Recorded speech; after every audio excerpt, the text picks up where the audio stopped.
અમારા પાળિયાદ ગામના સૌથી ફેમસ સ્થળ એટલે પરમ પૂજ્ય વિસામણ બાપુની જગ્યામાં અમે હાલ પહોંચી ગયા છીએ.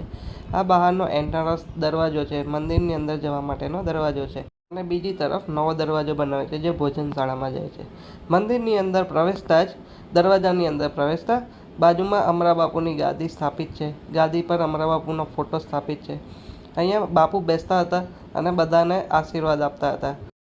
અહીંયા બાપુના ચરણ પાદુકા મૂકેલા છે. અહીંયા લોકો દર્શન કરે છે. અહીંયા દરેક ગાદીપતિ બેસીને દરેક શ્રદ્ધાળુઓને દર્શન આપતા હતા, આશીર્વચન આપતા હતા.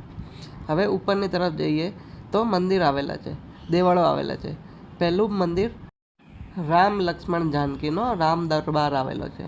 મંદિરની અંદર પ્રવેશતા જમણા હાથે હનુમાનજી દાદાનું દેરી આવેલી છે. તમે દરેક જગ્યાએ જોયા હશે, હનુમાનજી દાદાનું સ્વરૂપ મુખ સ્વરૂપમાં વાનર સ્વરૂપ હોય છે, જ્યાં અહીંયા વાનર સ્વરૂપની જગ્યાએ મનુષ્ય સ્વરૂપમાં જ દર્શન થાય છે.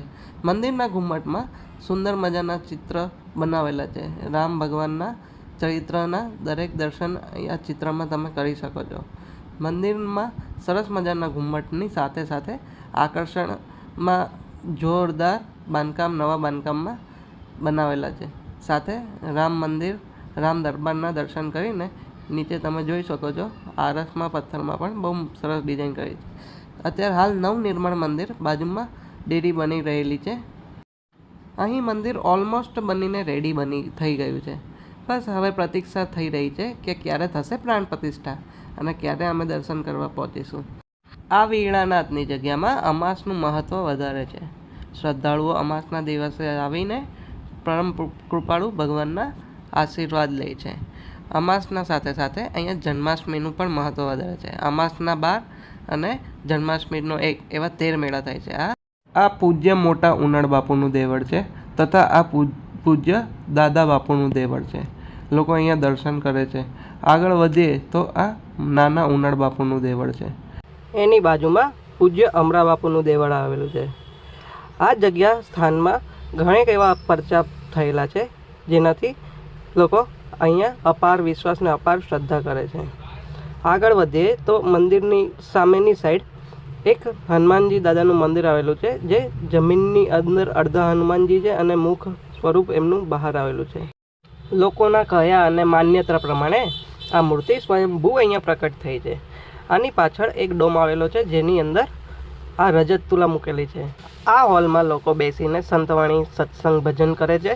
આ હોલમાં દરેક ભગવાનના ચલચિત્રો, ફોટાઓ, રામકથાને અનુરૂપ બધા ફોટાઓ મૂકવામાં આવેલા છે.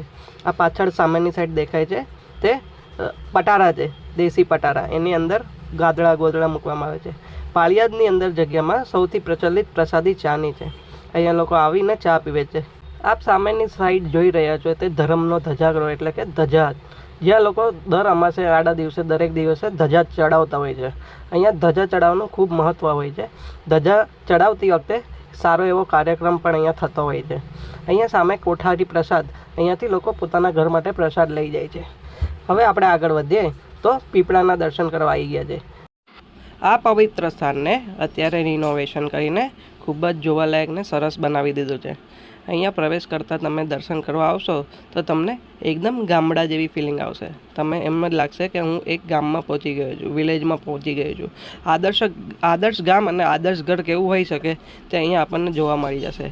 અહીંયા તમે જુઓ છો કે બાળકોને ઝૂલવા માટેનું પારણું છે અને જો સામેની સાઈડ આ છાશનું વંગોણું છે, મોટું તપેલું છે અને ચૂલા ઉપર રસોઈ બનતું હોય તેવો માહોલ કરવામાં આવ્યો છે.